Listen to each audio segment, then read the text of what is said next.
Hi, it's Mark Jameson here. This is the Insight channel, and today I'm talking with Piers Thurston from Making Change Work. And Piers, I understand that your focus with organizations, business organizations. That's right, yeah. And you look at mindset or quality of mind, is that right? Yes, and I call it quality of mind, but it's sort of state of mind and mindset and how people see the world when they're at work and how that affects their productivity, resourcefulness, and well-being. So this is your specialist subject then? Yeah, it's what I'm very keen and curious about, yes. You're on the Insight channel, no pressure. But the first thing I'm interested in is what does insight mean to you? I think a very basic way of describing it is fresh thought that comes from within your mind.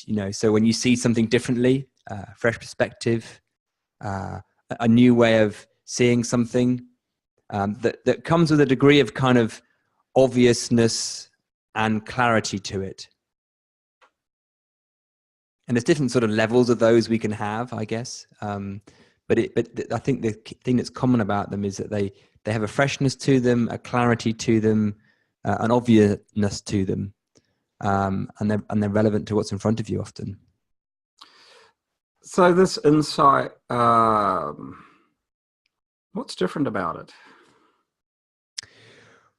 Well, I guess in one level that they're ordinary parts of the human system that we've been having since the day we were born. And actually, if you look, kids are often having insights. That's why they get inspired. That's why they get energized, because they're realizing things. And it sort of comes from within. So as we get older, we get a lot of information, knowledge, which is sort of coming from the outside, if you like. So someone teaches us something. So we learn a language, we learn the capital cities of the world. That's not really insight, that's knowledge. So that's when we're trying to repeat something that we've been told. Now, insight for me is when you recognize something in your own mind or in the mind, which has an obviousness to it. You have an insight about something.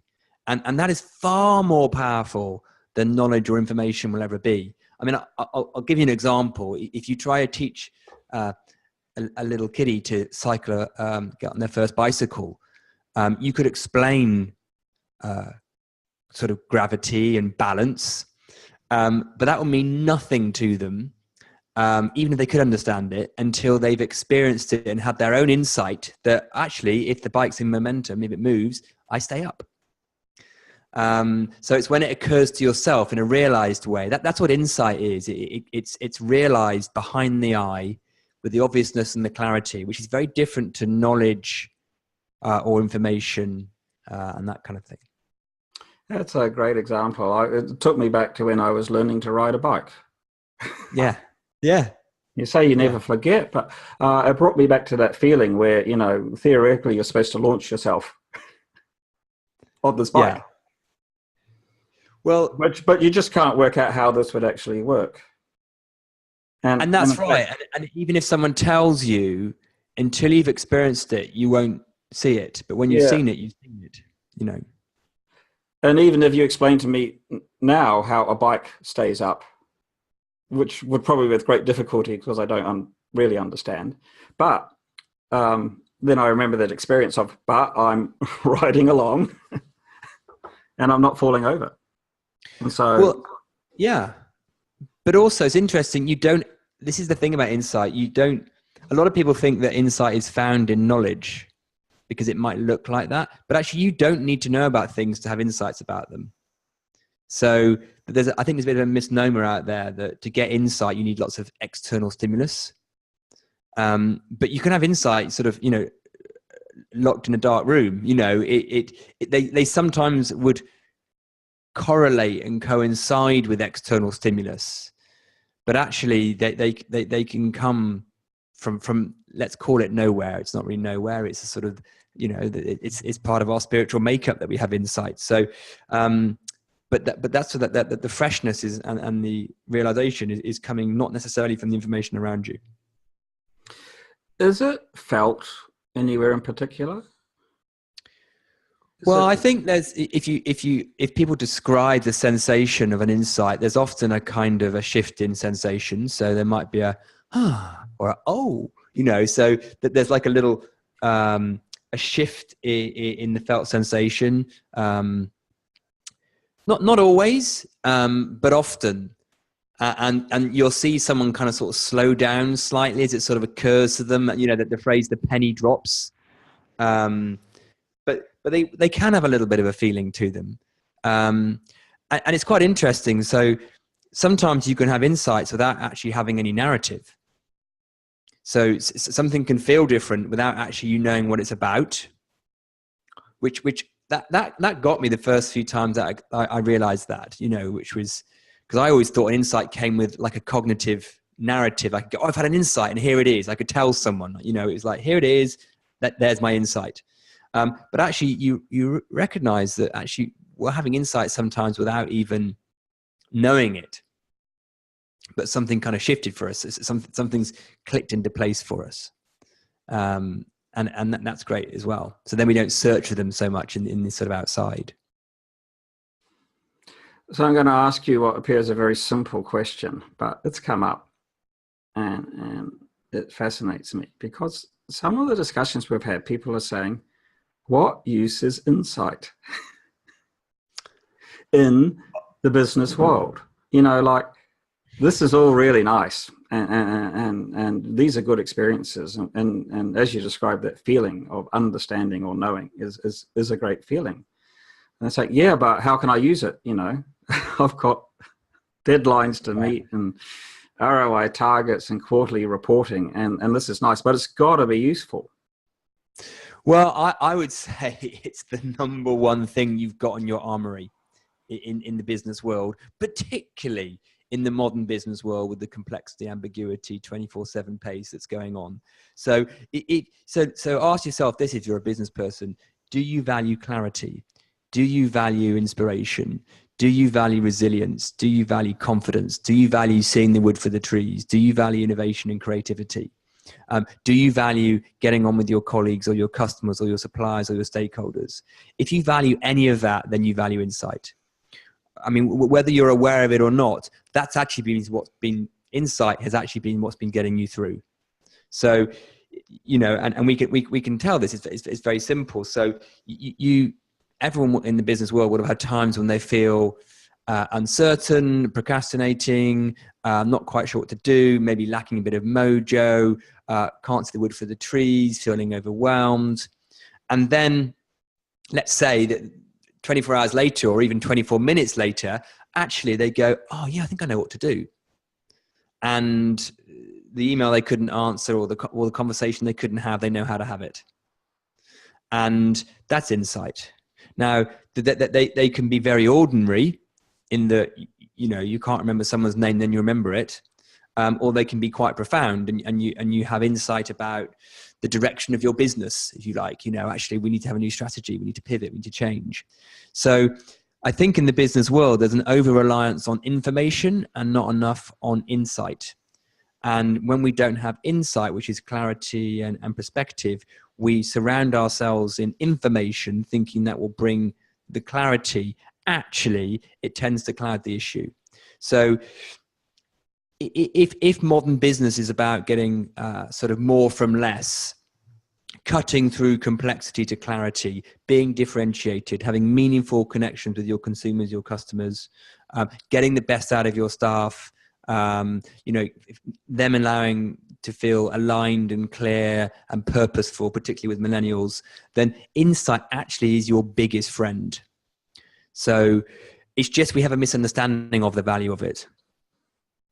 Okay, so that's a long answer to your question. No, I'm sold. I want some of this. I want some of that. I want some of that perspective. Yeah. So how do I do it? Well, that's the great bit. That's the great bit, because you're absolutely right. A lot of people would go, well, yeah, I do think it's useful. How do I get myself some? Now, there's good news and bad news about that, Mark. There's good news and bad news. The bad news is you can't control them. There's no app for it. You can't just go, right, I'll have an insight, please, or I'll schedule one in for 2:30 this afternoon. But the good news is you don't need to schedule them in, because they are part of the innate, inbuilt design of the human system. And that is a very reliable system. It's not predictable, but it is a very reliable system.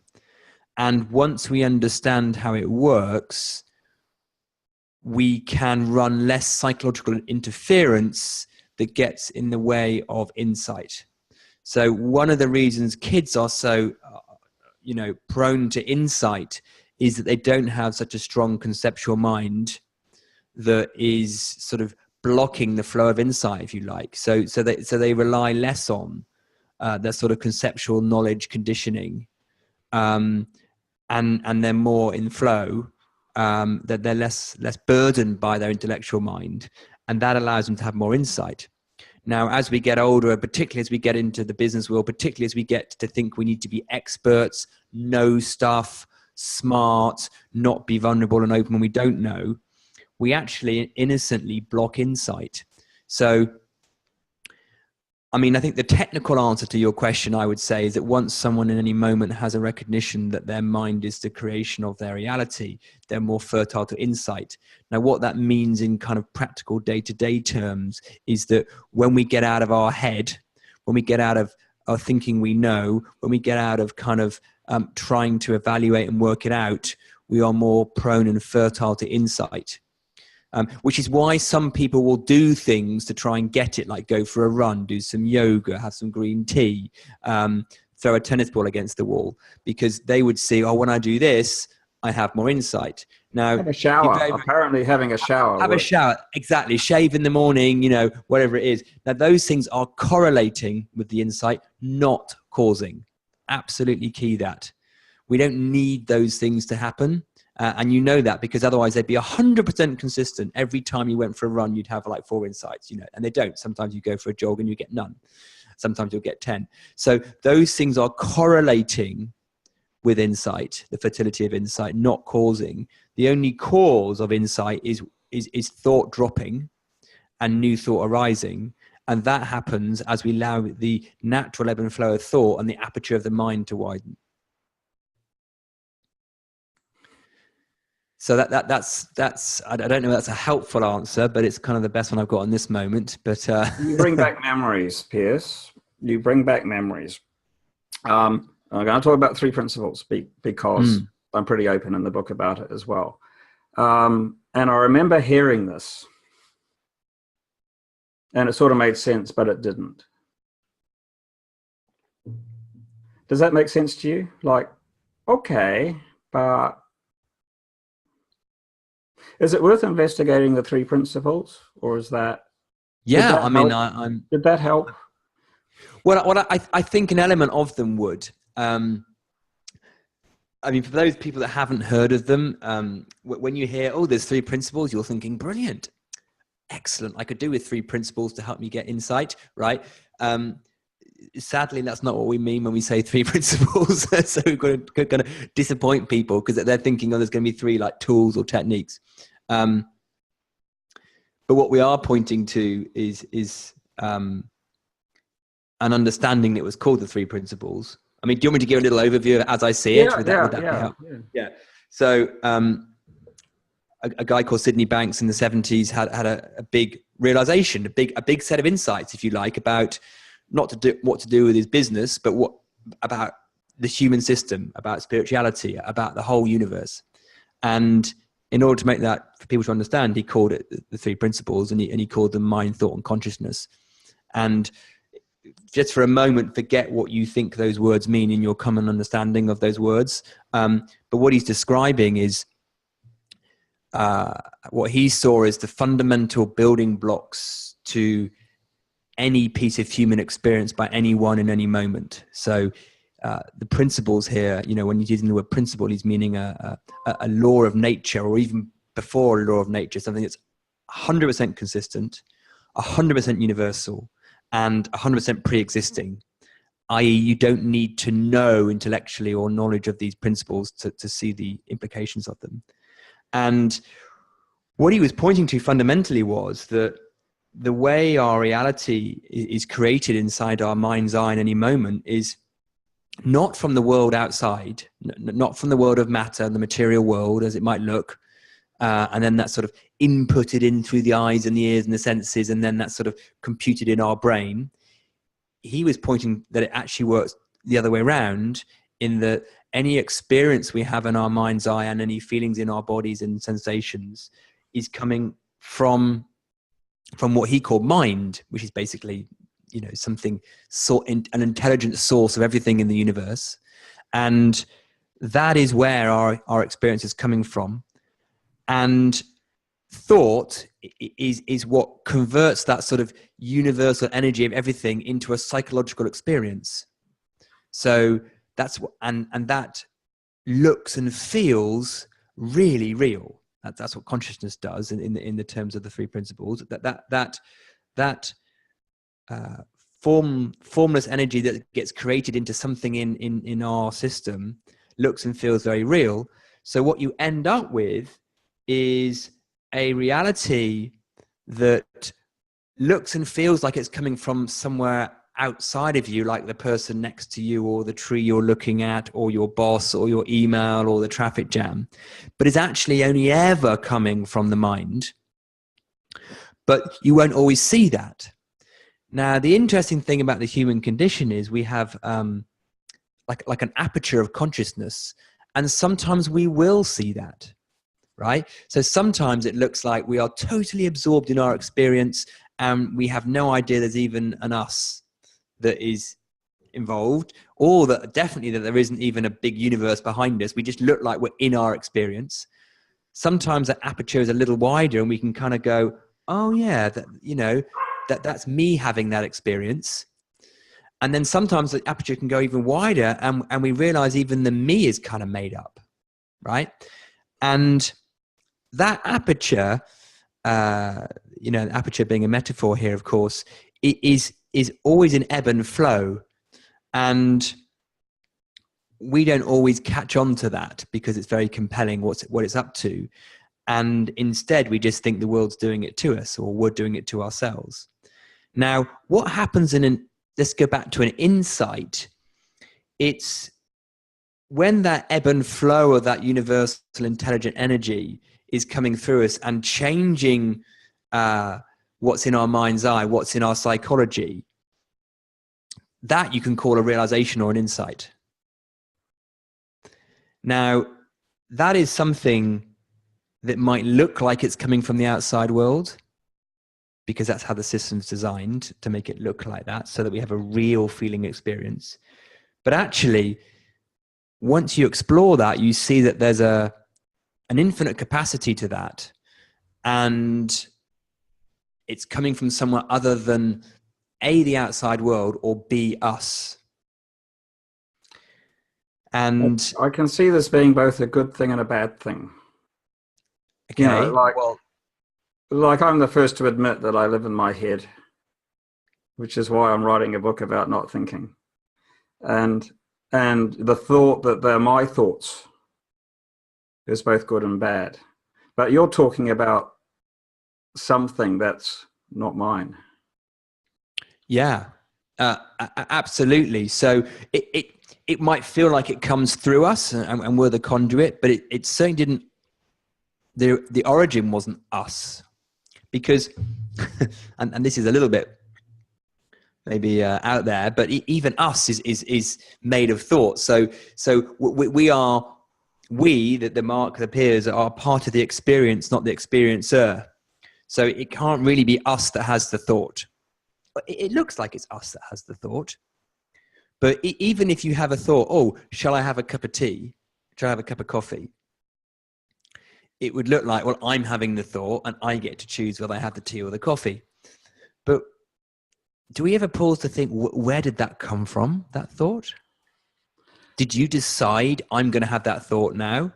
No, you didn't. So we don't, and where do thoughts go when we're not having them? Where do they come from when we are having them? You know, I mean, I was brought up with the idea that our brain's a bit like a library and they're all sort of rushing around in there. And now I see that's incorrect. So I suppose in the modern metaphor, that it's not a library, it's a cloud-based system. And the I that is also made up, you know, doesn't control which ones I have. However, here's the good news. Because you might think, well, right, well, that sounds like Armageddon's coming pretty quick if we don't know what we're up to. There is an intelligence to the system, just as you see it in nature. You know, how does a tree know to go towards the light? How do bees fertilize, you know, pollen, etc. That there's an intelligence in the system, and insight is part of that intelligence.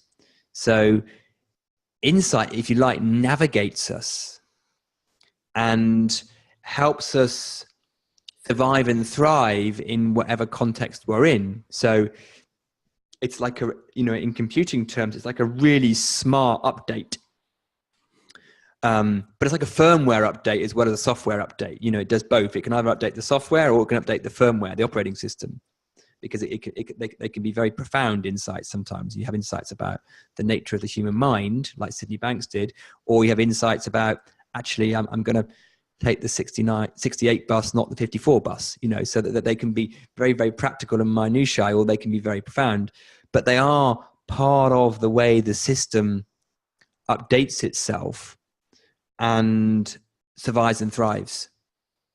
So in a way, it's the biggest superpower we've got as a human being.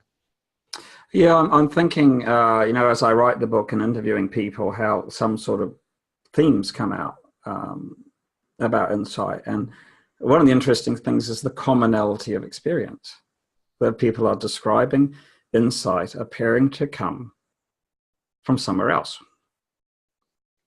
Yeah. Which in our normal world, where we think we are our thoughts and we hold on for dear life, it's quite interesting that we can have that experience of it coming from somewhere else.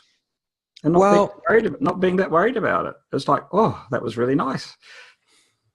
Yeah, and actually, it's a very interesting point now, because all it is, you know, I was describing earlier that aperture can open and it goes beyond even us, right? And we get to see that something isn't us, and that's what the feeling is in the insight. It's the aperture opening even further.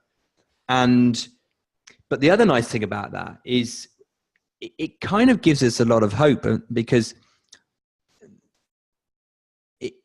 it means something's got our back. So we don't need to rely on our smarts. So a lot of people in the business world rely or think what that is made them successful is their experience, their knowledge, their expertise, their smarts. Now, there is a role for that, of course, right?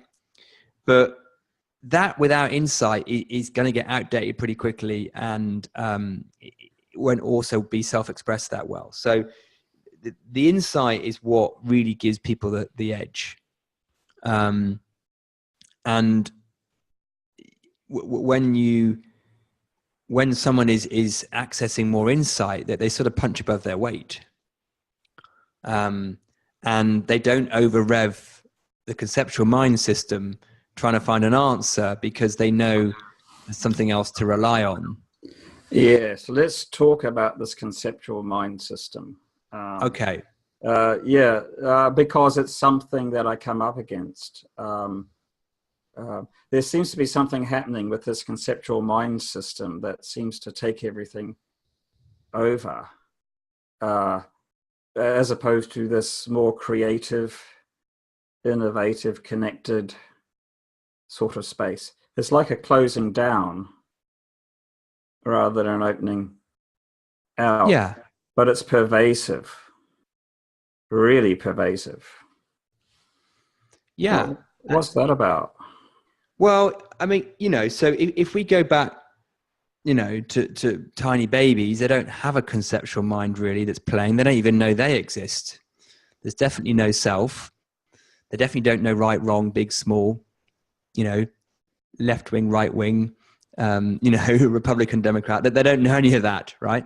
So so they are a blank canvas, you know, so there's no conceptual mind. And then as we go through the world, we do learn stuff. And the conceptual mind job, I guess, you know, you might think, well, why bother having one? Well, it makes sense of this world, right? It is useful to make sense of this world, to help us navigate. You know, there's a value in it. But I think Einstein said it best, you know, and his quote is something like, you know, we have a rational mind and we have an intuitive mind. And the problem is we've made the wrong one the master and the wrong one the servant, i.e. we've made our rational mind, the conceptual mind, the master, and the intuitive mind, the insightful mind, the servant. And it should be the other way around, because when people are in real flow, what you find is that you can still insightfully dip into your conceptual mind for your knowledge, right? And your expertise. And then you go back into this sort of intuitive, insightful mind again. Now, what we've done, you know, in modern times, especially with our information overload we have now, is that we've over-egged the conceptual mind. We value it, we develop it. It's like a muscle. Yeah, 27 ways to increase your brain power. Exactly, all that kind of stuff. We also through other things in culture and society, the ego, the self, gets quite a lot of airtime. So we think we have to have one of them, and that's all conceptual. So what we just have an over indexing on it. We have an over bias on it. Education, you know, discipline, certainty, all those things that the conceptual mind may appear to offer, and it's become a way of navigating the world, forgetting that what's really running the show, if you like, is insight, because real change happens through insight. I mean, and anyone who's tried to give up smoking, right? You know, they'll try and use willpower. They'll read the books. They'll go, yes, I must. I use discipline. It sort of works, but it's hard effort. It takes a lot of effort. A lot of wear and tear, a lot of effort, right? But then some people just give up smoking because it just seems like a good idea and there's an obviousness to it. Well, that's insight, right? So what's really running the show has always been insight. But we make it hard for ourselves by over-egging the conceptual mind. It does have a value. Let's not knock it. Without a conceptual mind, we wouldn't have, you know, wonderful works of art or movies or books. So we definitely, it's lovely to have a conceptual mind. You know, we don't want to be so blissfully enlightened we have no concept. That would get boring very quick. So, but we've just got the balance wrong. And the other thing we do, and this is really interesting, and this only occurred to me a couple of years ago, is that some of those things that come from the insight like resilience, creativity, calmness, peace of mind, inspiration, we try to mimic using our conceptual mind, right? So we make a psychological version of them. And so, you know, you say to someone, well, oh yeah, relaxation is important. And they've kind of made a strategy of how to relax. Now, that will feel different to what happens when they're not trying to relax and they just fall out of their head and just, you know, go into sort of a bliss state, which they might do occasionally when they're going to sleep or waking up in the morning, or maybe on a 3-week holiday, right? But the rest not at the management retreat not on the management retreat where they're trying to do relaxation, right? And what happens is that we then get a little bit out of sync and out of tune with what the body's really up to. The system's really up to, not really the body, but because once we tune back in there, it runs the system beautifully, right? I mean, babies don't have to learn to relax. Yeah, I'm getting this as sort of like this balance thing, isn't it? Like, we know you can't spend all your time. I mean, even one of the basic things is you're at work. Well, you can't, it's not all being creative and innovative all the time. You know, you've got to deliver as well. So it's not, it's not that you need to be over here, but there's this balance and this sweet spot. Yeah, and I think the interesting thing is, if we try to manufacture the right balance and sweet spot, that again is a classic example of what I've just said, of psychologically trying to mimic balance. Hey, right? The system can automatically go to balance. Thank you for that. I just had an insight. Thank you. You just had an insight on the Insight podcast. No, it's cool. Well, that's timely. No, it's cool. I'll share it with you. It was, Yeah. You talk to people and you get the sense that they're trying to reach towards balance. There's always this, in its normal manifestation, they're saying, hey, I don't mind working hard, but why are we making things so hard for ourselves? That's what people are saying. Hey, it's all right. I'm not asking for an easy ride, but boy, we seem to be making really hard work of this. Or you can just think what happens in most meetings where, most meetings aren't very nice, but you can understand that people are actually drawn to what would be a good meeting. It would have a balance or a flow to it. And of course, everyone says, well, we'll be really prescriptive. We're going to make sure that you turn up on time, and I'll give you a penalty or make you sing a song if you don't turn up, to make sure you turn up. And then this is the agenda, and we're going to stick to the agenda and things. And I'm actually going to talk about your input, and that you only talk about things that you're supposed to talk about. And so it's all good and structured and whatever, but it doesn't really work, because a good meeting has a flow where things naturally fall into place without structure. I've been in good meetings where one person's done all the talking, but that's all that was needed. And everyone else is quite happy because that's all that was needed. And one where there's lots of contribution and views because that's what's needed. And it just felt right. And it's that feeling, this feeling towards where's the balance, where's the right flow here. And we're always trying to structure our way into it. It's such a good point, because we almost try to psychologically reverse engineer what worked once or twice. Now, the reason it worked that once or twice is because it came through insight, not through prescription.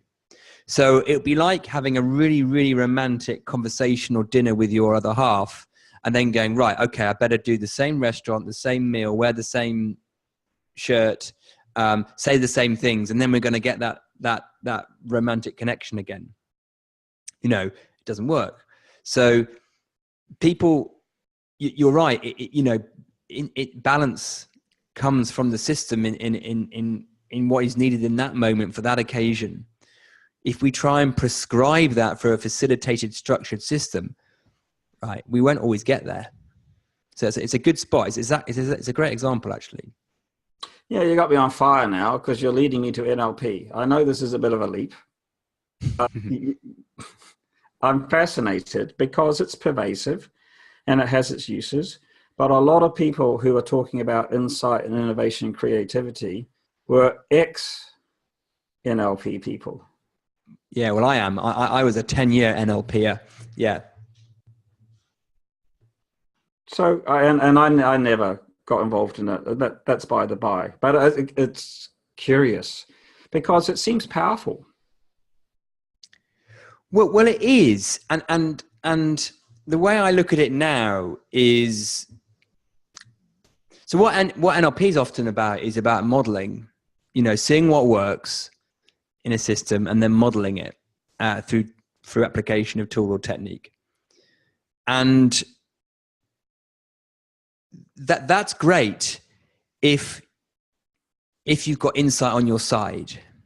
So what I look back on now and see that where I had my successes with my NLP wasn't for the reason I thought it was, right? So I thought it's because of an excellent application of tool or technique, right? Actually, it was because insight was coming through. I was helping people get out of that. Techniques. But if you didn't have insight, you could be very much doing the wrong thing. Well, that's right. So I was kidding myself. Well, not kidding myself. It was innocent at the time, but it was like, well, that's down to the tool, structure, or the technique, or the strategy, right? I wasn't putting it down to insight because I didn't really understand insight. It wasn't on the table. No, it wasn't really there. I didn't really understand what it was. Yeah. Because sometimes, right, you would get a bit of a breakthrough with someone, even though the tool, technique, or strategy wasn't that well executed. Right? Yeah. No, but you put that down to, well, sometimes it works like that. And sometimes you would do a brilliant tool, technique, or technology, modeling, and it wouldn't work. No, So no, you're bringing me back to my most beautiful, elaborate project plans. We'd follow the process, we'd do everything. They were beautiful tools, and it just didn't work. yeah, It didn't reach whatever it was that people needed at that time, even though I have to say they were works of art. They were magnificent. but see, for some reason we don't want to leave it to this ethereal and effable intelligent source behind all life to run our business. We'd rather be psychologically getting involved and think we're in control of it. So it's not okay for people to think, well, there's this thing called insight that may strike us at any moment, and then we'll get the solution to our business problem. That seems not, well, currently anyway, not really legitimate as a way of running a business. So, and people need to justify their own existence. And if everyone has this capacity for insight, then that doesn't really make me smarter than you, does it? So it's not good if you like playing the power game either, because it slightly levels the playing field. So because it's always fascinated me, why hasn't insight got more respect? Because Exactly. and it, because it kind of should. Yes, that's sort of what I'm. Yeah, and in certain aspects of business, it might do. So if you work in an advertising agency and you're someone called the executive creative director or the creative person, you're allowed to go, well, I'm going to, see what comes up for me emergently about this. And then that might be our campaign idea. It's kind of respected there. But for, someone running an IT project and they're stuck on some of the implementation hurdles, to say, actually, I'm just going to wait for insight on this, would not be an okay response in the risk log. No, I So can attest to that. Solution, wait for insight. It's not permitted. Yeah, I know. There are many things I always wished I could have said. I say them in the book, but you look at the issue list with 500 issues, and I'm saying, well, to be truthful, I look at all of these, and most of them are made up. Yeah. Yes. And they're not really that important. But that was not what was allowed. It was to diligently take every idea and concept that anyone had as being a problem and treating it as a problem. And when you look at them, they weren't really. Well, they're shadows, so you're trying to fix the mirage. So no wonder you can't solve it.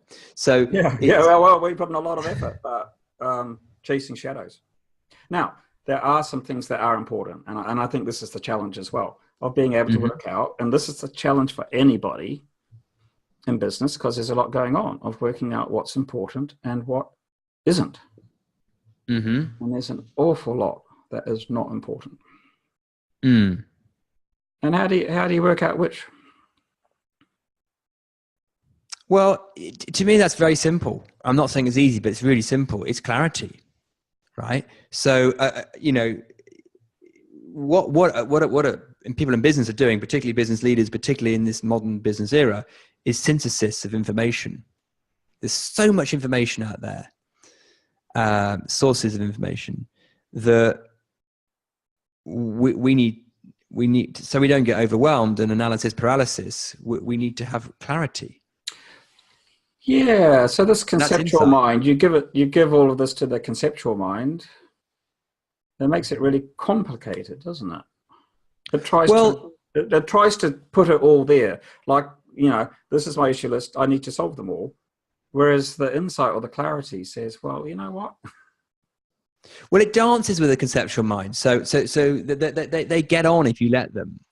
So when you're in flow, it's a dance between the intuitive mind and the conceptual mind.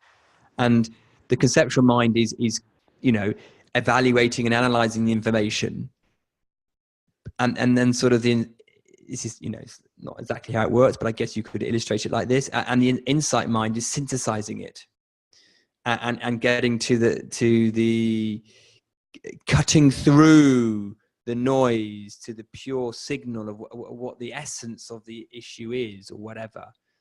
And that's why, you know, you can be in a room with people and it's a meeting with lots of information, and some people will just talk, and yet someone else is just sort of listening, synthesizing, and then we'll say one or two things maybe towards the end of the meeting, and it cuts right through. It cuts right through, and everyone else is like, yeah, that. Yeah. Right. And everyone goes, you know, yeah.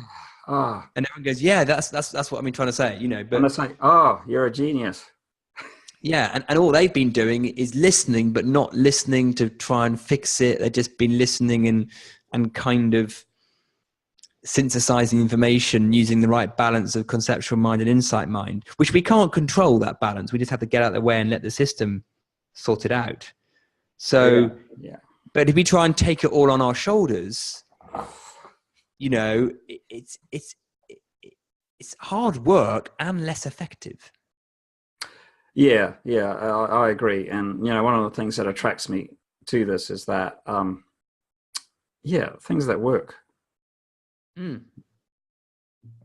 got a beauty to them. And it works, but it absolutely works, and the evidence is overpowering. But the reason we don't respect it is because we don't really know how it works, and it's not controllable. Ooh. So it's like the weather. Ooh. We don't know how it works and it's not controllable. Yeah. So therefore, that's sort of like anti every motivational speaker I've ever heard. Well, yeah, the ones that say, take power of your life, take control. Yes, it's anti that. Okay. I mean, you can do it that way. That's what I call the rowing way. Blimmin' hard work. And, you know, sort of when the going gets tough, the tough get tougher or something, whatever the mantras are. The tough get going. Yeah. So you can achieve something. Oh, you can do it that way. You can. And it's visible, sort of continual improvement. You know, you're rowing, it's gradual, you're getting there. That, you know, if you row faster, you'll probably get there a bit quicker, but it's very limiting. Yeah. And it's hard work. Yeah. There's another thing I want to bounce off you. I was investigating this with a magazine editor. Because what was interesting then was this volatile VUCA world, you know, when we touched upon this at the start. And somehow I was making sense, saying, look, here's the thing.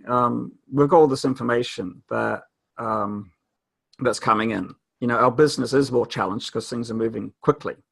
And so our natural response is to move more quickly, to match.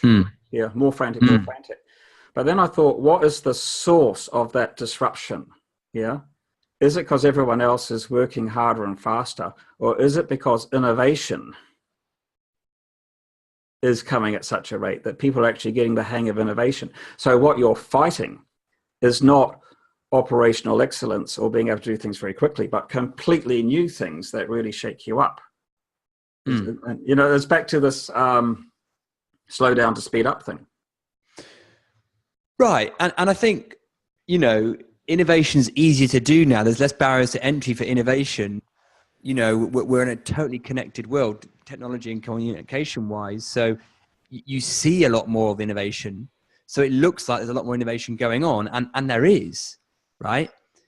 And therefore things pace up exponentially. But you're absolutely right. In order to speed up, we need to slow down.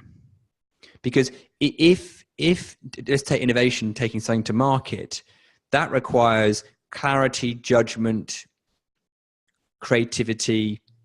A great idea, isn't it? We get into design thinking, which I'm quite. Yeah, but that kind of stuff, right? Because it's deliberately trying to generate insight of saying, what can I see here that will give me advantage that no one else is seeing at the moment? Deliberate cultivation of insight. Right. So it's insight in that respect, in terms of what's a market opportunity no one else can see, right? So it's that kind of almost traditional use of the word insight, like, market insight. I can see an opportunity for this kind of market offer, right? So there's that. But there's also the insight that we have as a business leader or as a team member in a business that allows us to make the right decisions on day to day on how to bring that thing into fruition, on the marketing, on the tooling, on the, whatever it happens to be, you know. So that there's allowing us to be more in flow about it. And it's the other thing just occurred to me. It's interesting, you know. You can have an insight too. We're the Insights channel. Well, I'm having a little insight. Absolutely. It is, you know, you take what an entrepreneur is, right? So you take a big organization, you know, versus an entrepreneur. Now, let's say a smaller, nimble, more agile entrepreneur. Now, what do people mean when they say, well, they're smaller, they're nimble, they're more agile, they're the disruptors? Well, actually, what they're doing is they're relying more on insight and less on process. Now, that's possibly, one can argue, more risky, but it's more in flow, it's more insight driven, and that's why it's quicker, more nimble, and more disruptive than what the bigger organizations are doing. Because what a lot of big organizations do, and I'm generalizing here, is they don't allow insight because they think it's risky. Ooh. They don't want people to have insight in case it goes off script. Yeah. Gosh. So they research everything to death. Yes. And there was this thing in Agile, you know, like fail frequently, fail well or something. And I'm thinking, no one wants to fail. Yeah, Agile is interesting because it's a more, but it's still not insight friendly process. Yeah, and it can be, you know, people, and I'm going to generate all this stuff fast. That's really good, and it can. But when I start to really understand the philosophy in terms of insight, it's saying I'm learning as I go. That's the fundamental. Learning in motion. Yeah, you know, like I'm going to investigate, and then the costs of getting something wrong are not so high. In fact, even calling it wrong, you know, this failure. Like I'm going to put together this huge project and this is the outcome and then I'm going to manage it to get to there, or it failed. Whereas I'm investigating, I'm doing things, I'm incrementally understanding things and getting better. Like it's not really failing. It's just found out what works and found out what doesn't, which is valuable information. And that's much more what we call entrepreneurial. You know, it's like, well, actually entrepreneurs don't really see mistakes. They just get on with the next thing and they learn its iteration, you know. So it's funny, isn't it? Because the more you look at this area of insight, the more you can see how the business world, innocently, let's say, and slightly invisibly, has tried but missed to use it as a tool. Sorry, not as a tool, but as it sort of knows about it, but has got it, because it doesn't understand its source, has missed. Yeah. Now, what I liked is what you said about NLP. And once again, that, you know, we apply this tool, skill type approach to it. And I know that if you start doing Agile, you'll get a result. Or you start doing design thinking, you'll get a result. But the real power behind it is the underlying insight. Quality of that is the underlying power, even though those tools are powerful in themselves. The thing that really makes it sing. And that's a great way of describing it. All of those methodologies are powered by insight. So they're ways of trying to harness insight. But because people don't generally understand insight and its spiritual source, they're not always harnessing it. And often they're doing the opposite. They're stunting it. Yeah. No, this is great. I get a lot. And of course, one of the other things about writing a book about insight is it just doesn't get much airtime. No. That's all. Like when we talk about it, people get it because that's what they live in. But just for some reason, it really doesn't get the airtime that it deserves. It's actually not any more difficult than that, than simply pointing out this. Yeah. It's one of those things where, and this is a lot I find in my work, is when people see it, they're like, oh, well, yeah. Oh, how did I not see that? You know, hiding in plain sight is a phrase I use all the time. And that, you know, and that is the nature of an insight. An insight is hiding in plain sight. You know, it's Absolutely. insight. A truth that is self-evident in retrospect. Wow. Exactly. That's a good definition, you know. And but what we're talking about is the capacity for insight, not just what an insight produces, but the capacity. Yeah, no, I absolutely get that, and that's really important, because most people in insight, like they love it, but it's a very rare thing. You know, they like it when it comes along. Or I spoke to a number of management consultants. They're kind of interesting because this synthesis approach, which I think is the core of insight, is something they do anyway. You know, that's one of their skills. And so they're saying, yeah, well, what's the big story? It's just because it's just so normal to be able to just look at a whole pile of things and bring it down to the simplicity. I got to say, some management consultants, and not all. But what's really going on there, if you look at it from the mind, the reason an external pair of eyes can have that insight and someone in the business can't is because they've got less thinking. Yeah, I love that, you know, because in the background as a management consultant, theoretically, you're supposed to be the smartest person in the room. And I started to discover that my that not thinking worked way better for me. And likewise, I mean, I've got a background in consulting as well. And when I first did it, there was a little fear I had. I don't really know what I'm talking about.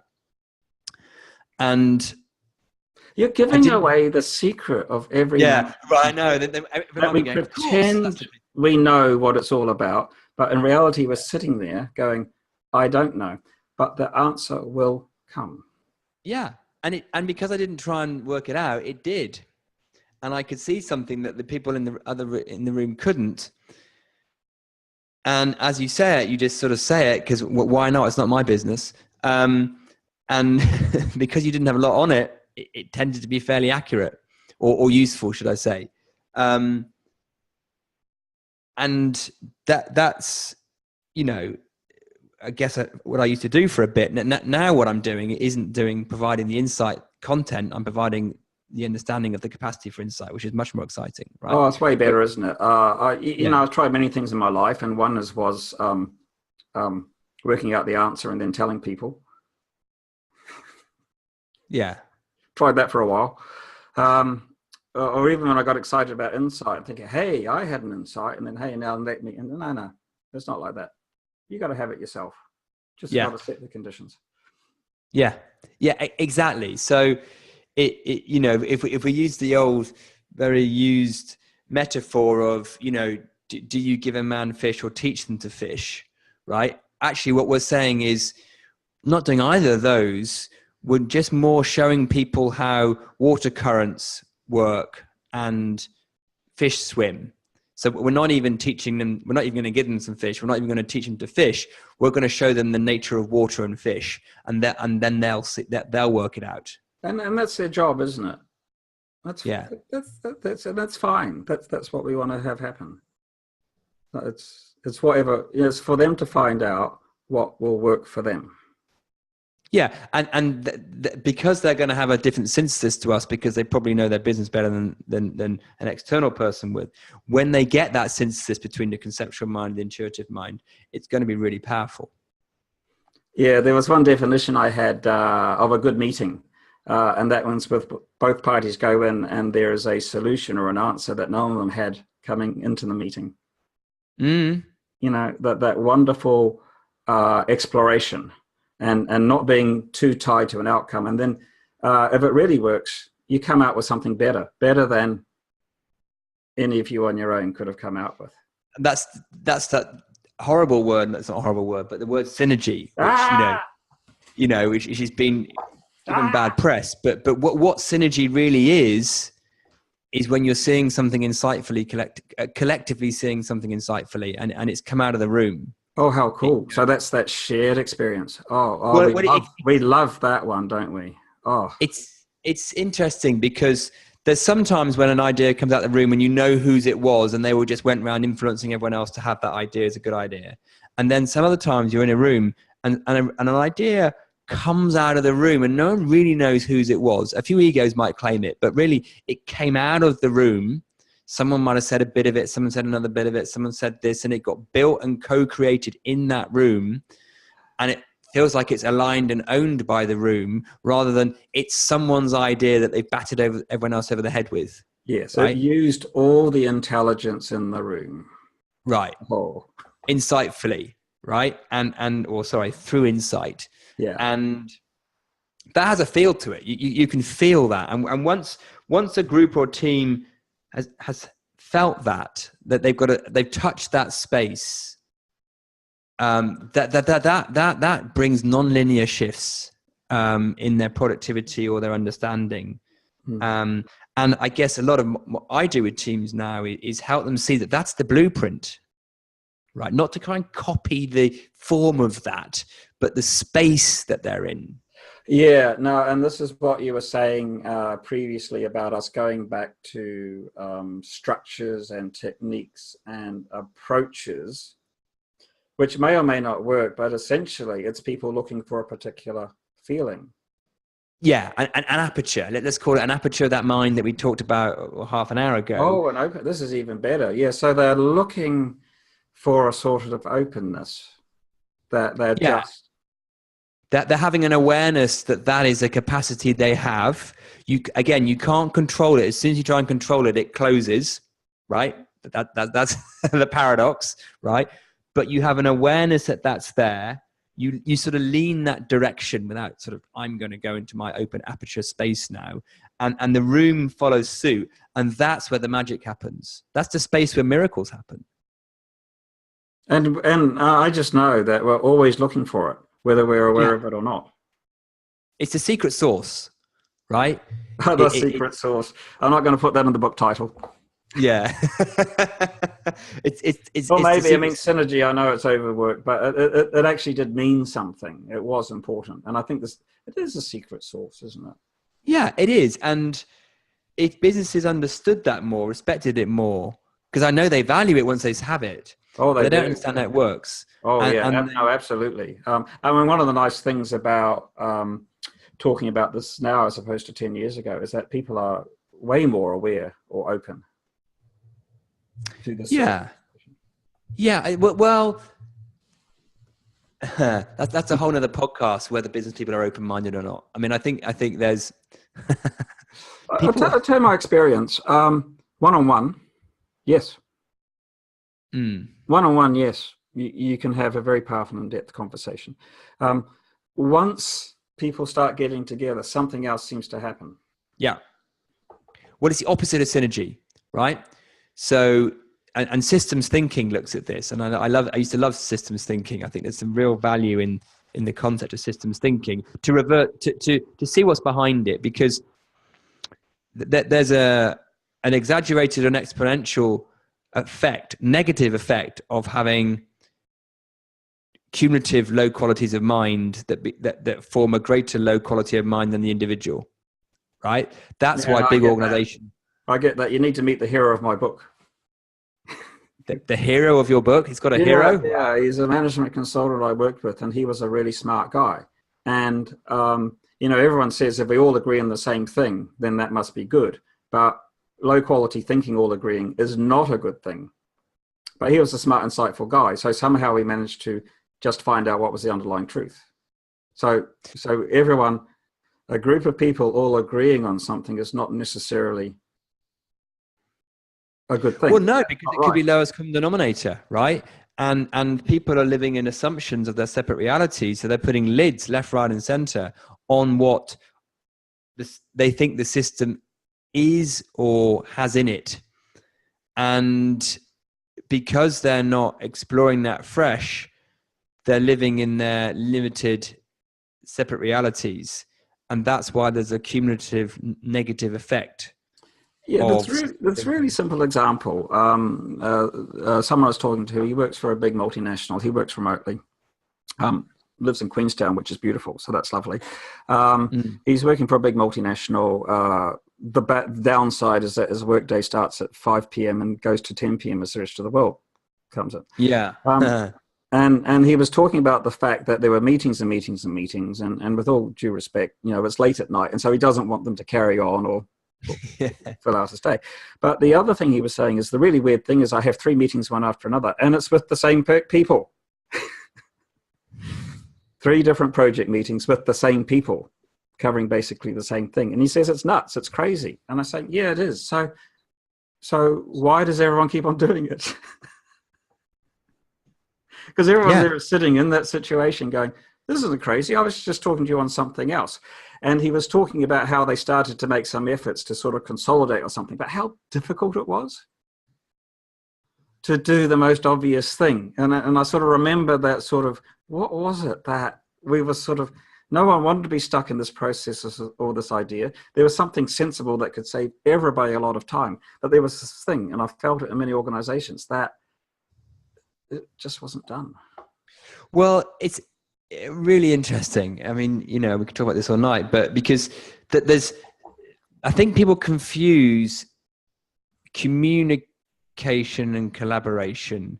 So they think they collaborate by just over communicating everything, right? And because they don't want people to be in the dark or people to make assumptions or be in a vacuum, so they communicate everything, and they think that's collaboration. Well, no, it's just over communicating. I remember working with a business, and it was a medium-sized, small to medium business, but the 2 people that ran it were almost telepathic. I never saw them talking, really. Very little actual communication going on, but they seemed to know what was in each other's minds, right? There was just a they would kind of sometimes nod at each other and say the odd thing, but it was amazing what they could achieve by being in connection rather than communicating. Now, this might sound a bit hocus. No. You're remembering, and I think about, I got an 80-20 rule. So I could quote you 20% of the organizations I've worked for who have been in this really good place. Yeah. But what you're talking about has been my experience. It's been fantastic. And then there's this other 80% where we're just making heavy weather of everything. It's over communication. It's grind. It's repetitive. It can get very egocentric. It can get non-emergent. It gets harder than it needs to be. That's one of these big things that people say. Harder than it needs to be. Yeah. And it's the opposite of insight, right? So if insight is the secret sauce that just accelerates things non-linearly, a collective system of low quality of mind is treacle. And it adds more moving parts that don't need to, but it's almost like people can't see it happening because they're in it. And when they step out of it and get some perspective, some insight, they look at it and go, why are we doing it like this? But then they try and change it because everyone else is still in the system. You hit those invisible lids. It's fascinating. And I think I always joke, if a Martian was looking down at us, looking at some of our organizations, they'd go, what are you doing? Don't worry, right? Everybody in those organizations. At the moment, in this very date in March in 2019, we've got Brexit going on in the UK. What a great example of people not having insight. It's classic. But here's the thing, you're saying someone from Mars would say what's going on. Everybody in each of these organizations is saying the same thing. Everyone, the exec, the managers, the people, everyone is saying, why are we making this so hard? But they can't see that they're in it. They might be noticing it's not working. And I'd like to be out of it. That's all right. It's just difficult to understand until it's shown. Yeah. Well, because until you've had an insight, you can't see it. Until you see it. And, you know, I know it sounds funny that it all comes back to insight, right? I mean, you know, I know we were heading with this, Piers, as well, and we've got 2 podcasts worth, but never mind. But yeah, what I think about in this whole world, and I love talking to you about insight at work, because that's what I focus on. That everyone will acknowledge the problem. Mm-hmm. Yeah, you know, and you know, I have documentary evidence, so that's cool. That we're working in a way that we know is suboptimal, and we'd really like to work in a better way. And we could almost describe it as well as being in flow. And we've also had these experiences of working in places where it all works, and it's fantastic. It feels good for us, and it's really productive. It's like such an incredible win-win. And then they say, but how do you do it? Mm-hmm. and I know where we're heading, aren't we? The answer is, you got to try it. Well, you got to try it. It can be generated really easily. But I can't describe it. Let's go and do it and see what happens. You have to, I think the answer to the question, I mean, I'm absolutely right. So the answer to the question is, you know, yeah, it's valued. We know it's needed. How do I get myself some, right? Yeah. The answer I have to that is by having a different appreciation of how the mind works than you currently have. Whoa.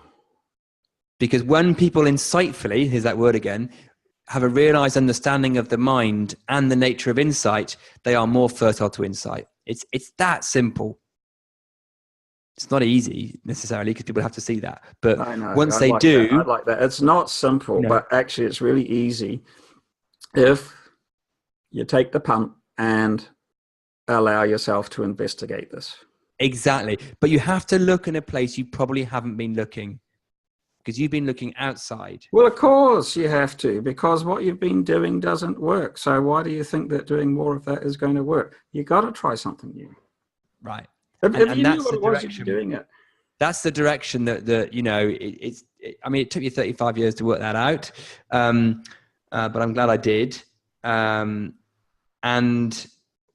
you know, to me, it's very, very simple and very obvious. Once people look there, they see stuff about this and it makes sense and the penny drops and they join the dots.